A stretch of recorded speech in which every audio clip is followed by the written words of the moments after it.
Assalamualaikum warahmatullahi wabarakatuh. Perkenalkan, nama saya Bella Jasisia Solihin dengan nomor NPM 22120111536.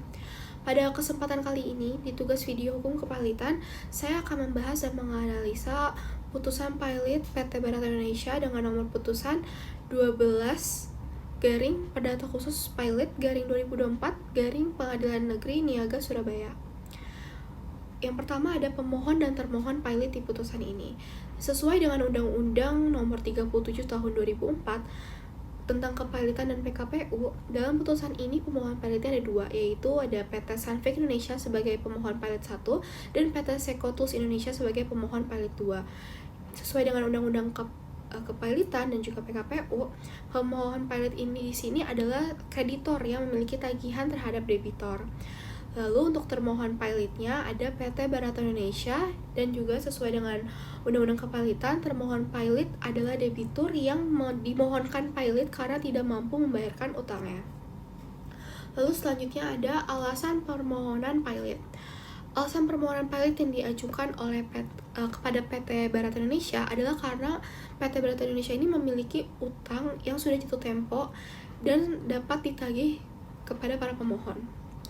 Untuk PT Sunfake Indonesia, yaitu pemohon pilot 1, ini mengklaim bahwa berdasarkan rekap tagihan terakhirnya, PT Barata ini memiliki utang sebesar Rp1.651.671.320. Nah, utang ini timbul dari perjanjian jual alat beli alat teknik.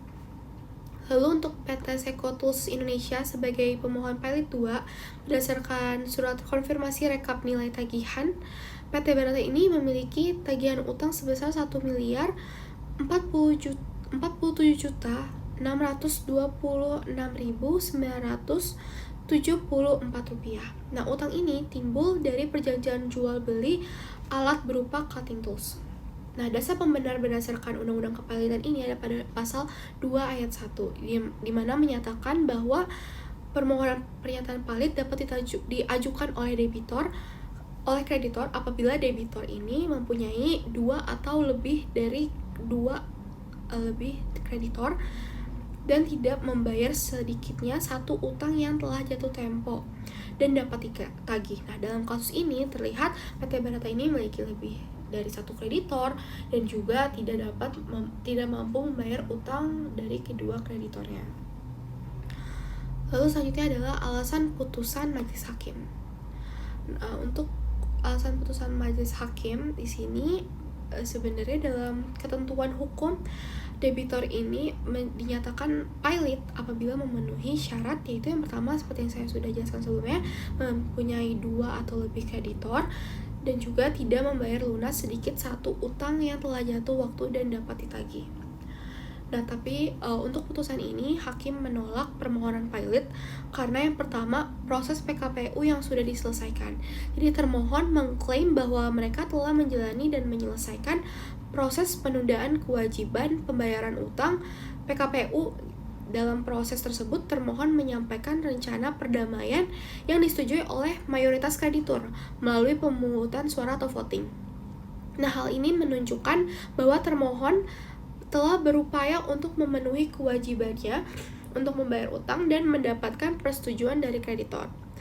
Lalu yang kedua, kreditor tidak mengajukan tagihan. Nah, jadi para pemohon dalam permohonan pilot adalah kreditor yang tidak mengajukan tagihan selama proses PKPU berlangsung.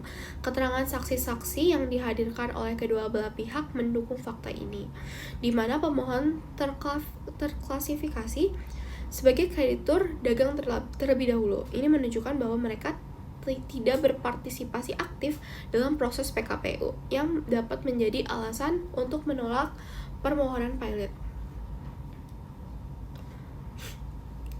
Jadi dengan mempertimbangkan fakta-fakta tersebut, majelis hakim menolak permohonan pilot karena termohon telah menyelesaikan proses PKPU dengan baik dan para pemohon tidak memiliki dasar hukum yang kuat untuk mengajukan permohonan pilot setelah tidak mengajukan tagihan dalam proses tersebut. Lalu untuk kurator dan hakim pengawas,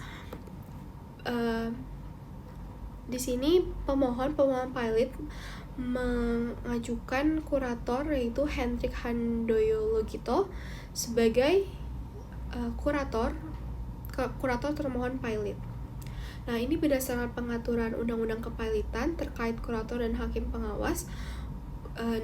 Untuk kurator di pasal 70 Undang-Undang Kepilotan mengatur bahwa orang dapat ditunjuk sebagai kurator adalah balai harta peninggalan atau perseorangan yang memenuhi persyaratan dan ditentukan oleh Menteri Hukum dan HAM.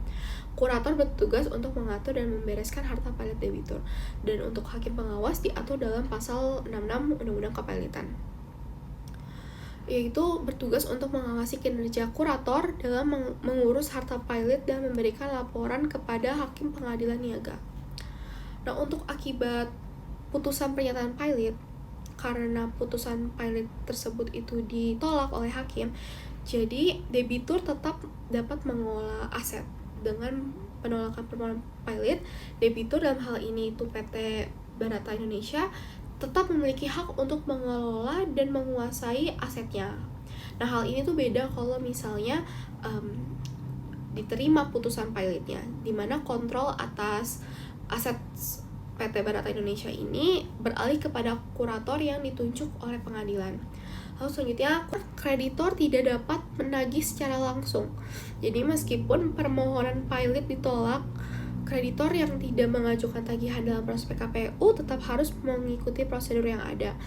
Mereka tidak dapat menagih utang secara langsung kepada debitur, tetapi harus melaporkan utang mereka kepada kurator atau pengurus kalau ada. Lalu kemungkinan pengajuan PKPU kembali. Selanjutnya, kewajiban debitur terhadap kreditur dan untuk kapan berlakunya putusan, yaitu sesuai dengan pasal 17 Undang-Undang Kepilotan.